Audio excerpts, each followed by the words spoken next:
Hi, my name is Jennifer Brandel, and you might know me from Hearken, but I'm coming at you today from Election SOS, a combined initiative to support journalists in responding to critical election information needs. I'm going to take you through what we offer and share you what we've been learning. So there's a reality gap. I was on a call recently with elections experts and top heads of news organizations. The news org heads thought we'd know the results of the election within a couple days. They weren't really worried, and the nerds were freaking out. Everyone, please listen to the nerds. We've been listening to them. These are just some of the partners we've been working very closely with to create content for you, for journalists and newsrooms to support the needs that you have for covering this election. So today I'm going to take you through what we've learned. The short version: many race winners will not be clear on election night or in the following days. You probably know this, the public does not. You have to tell them, remind them.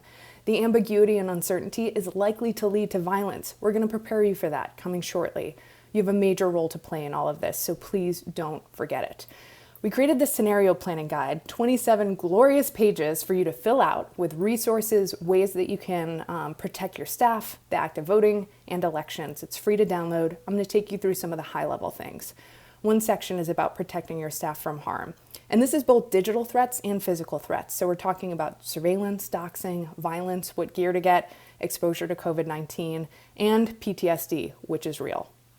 Another section we have is about protecting the act of voting, and this is for the public. Explain to them every day and emphasize how everything works. Just because you ran the story once doesn't mean it's covered. You have to keep repeating it. There's so much misinformation out there, and you also have to watch for voter suppression like a hawk. Now, protecting the results. There's going to be a lot of attempts to throw out ballots that are perfectly good. It's your job to be reporting on this, helping people understand how to make sure their ballot stays valid. Also, we talked to some journalists in Portland, Oregon, who have been on the streets fighting with police for a long time. Here's some of the lessons they have. Protect your communications. Your reporters out in the field need to be using encrypted communications like Signal or WhatsApp. They also need protective equipment, which you need to pay for and budget for and get now. You also need to share with your staff and understand what's legal and illegal for police to ask your staff to do and the public to do, and also what weapons police are going to be using. Freelancers are going to take a lot of the heat and be out in the field more than reporters in newsrooms. So if you're relying on their coverage, pay the freelancers. Also, you're going to want to look at Telegram and Parler and look up alt-right symbols so reporters know who is showing up to these rallies or protests and what are they representing. This is a lot out of your control, but there's so much in your control. You can set expectations with your audiences daily. You can create avenues for FAQs. You can have other content beyond election and vote count coverage to help give people relief. And you can also assess your own coverage decisions. We know suspense is great for ratings. It's terrible for the public's mental health and for violence creation. You're also going to want to review story lenses through the lens of, is this actually helpful? Can the public do something with this information, or does it just ratchet up anxiety? Now, we have a ton of other resources, and I'm going to breeze through them real quick now. Webinars, checklists, fact sheets, so many different things that we've created for you and your reporters to get up to speed on this election.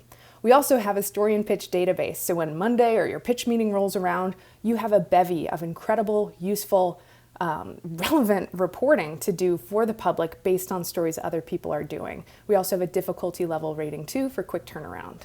We have voter guide training. You can sign up for a 5-day free course to make the best-in-class voter guide you possibly can to make sure that your public is served and understands what they need to do to make their vote and make their vote count. Another thing that is launching later this week is the Trusted Elections Expert Network. This is in partnership with the American Press Institute. We're going to be bringing you a much more representative and diverse group of experts that you can call on when you are crashing on a story and you need a verified, vetted source. We also have a great newsletter. I'm biased, but it really is great. It comes out every Monday. It's packed with information, really useful, and about news you can use in the newsroom immediately. So please sign up for that and encourage your colleagues. We also have a mutual aid board. This is free for journalists and allies and newsroom leaders to go on and get the help they need from other journalists around the country. We're all facing this together. Some of us have come up with solutions. We should be sharing them as freely and often as possible. So in short, this is going to be really hard. This is an emergency. We are here for you, and we're all in this together. So please reach out at either the email address below. You can DM me on Twitter at Jennifer Brandel, And please take advantage of this great set of free resources we've been working for almost a year to bring you in your newsrooms. Good luck. We're counting on you.